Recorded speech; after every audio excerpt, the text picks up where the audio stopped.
Ciao a tutti amici di Un Sorriso in Più e bentornati con il nostro appuntamento settimanale con i migliori risultati sportivi. Per questa volta dobbiamo però iniziare con una brutta notizia per il calcio italiano. Infatti, come vi avevo ricordato nella scorsa puntata, dovevano disputarsi le due cruciali gare di qualificazione per i mondiali di Qatar 2022.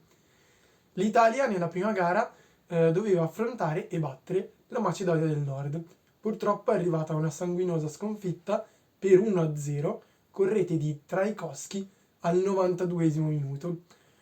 Una partita giocata male dall'Italia, soprattutto per lo spirito con cui sono scesi in campo i giocatori. Erano molto impauriti, avevano foga di dover fare e sentivano enormemente la pressione. L'immagine chiave di questo è Berardi che recupera palla dopo un rinvio errato del portiere avversario e con la porta totalmente vuota ciabatta la conclusione tirando con il suo piede preferito un pallone davvero lento che il portiere macedone non ha problemi a recuperare la posizione in porta e bloccare.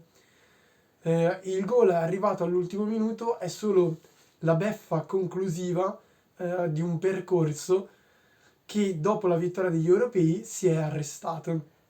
Vi avevo già raccontato dei pareggi ottenuti nelle qualificazioni che hanno pregiudicato la vittoria del girone e il passaggio diretto ai mondiali e che ci hanno costretti a giocare questo playoff. Un playoff in cui tutti erano preoccupati dell'eventuale finale scontro decisivo contro il Portogallo e in cui invece l'Italia non c'è neanche arrivata.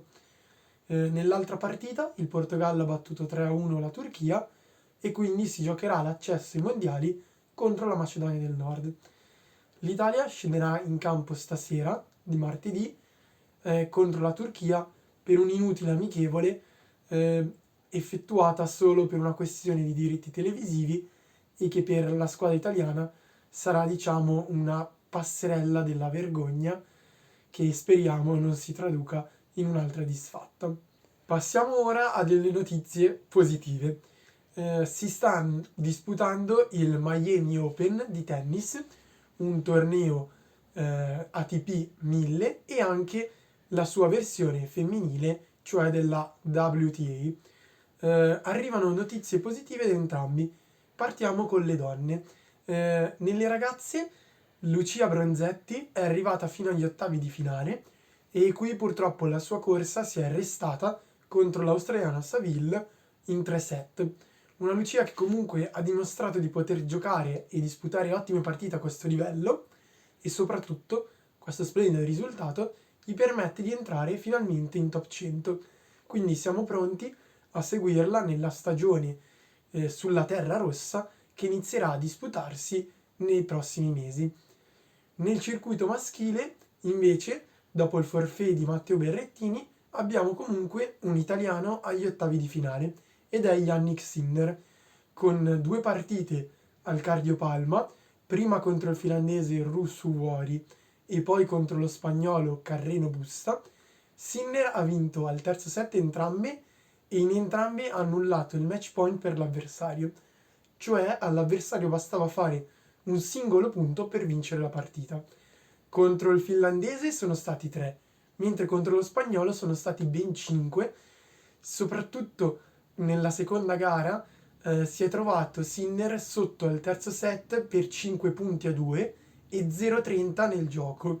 Quindi la situazione era quasi compromessa, ma è lì che è intervenuta la testa del campione che gli ha permesso di rimanere aggrappato alla partita e alla fine farla sua. Stasera disputerà l'ottavo di finale contro Nick Kyrgios. Il tennista australiano è tornato molto molto in forma, infatti nello scorso torneo è stato sconfitto ai quarti di finale soltanto da Rafa Nadal e è pronto in questo torneo Miami Open a puntare alla vittoria. Sinner è sfavorito per i bookmaker, ma noi crediamo in lui. Concludiamo con la Formula 1. Infatti si è disputato a Jeddah, in Arabia Saudita, il secondo Gran Premio stagionale, che ha visto vincente Max Verstappen. L'alfiere della Red Bull ha superato a 5 giri dalla conclusione il monegasco della Ferrari Charles Leclerc, dopo un'entusiasmante battaglia tra i due, fatta di sorpassi e controsorpassi, in cui questa volta è stata la scuderia austriaca ad avere la meglio.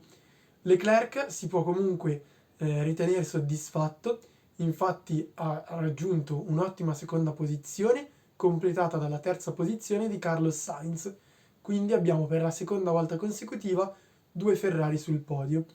Leclerc che rimane in testa alla classifica iridata con ben 30 punti di vantaggio su Max Verstappen. In seconda posizione in classifica iridata troviamo comunque il suo compagno di scuderia Carlos Sainz. Ferrari che è prima anche nel mondiale costruttori e che quindi può guardare con particolare entusiasmo alle prossime gare. La gara successiva si correrà in Australia. Bene ragazzi, per questa settimana è tutto. Da Passione Sportiva di Mattia, un saluto e ci vediamo settimana prossima. Ciao a tutti!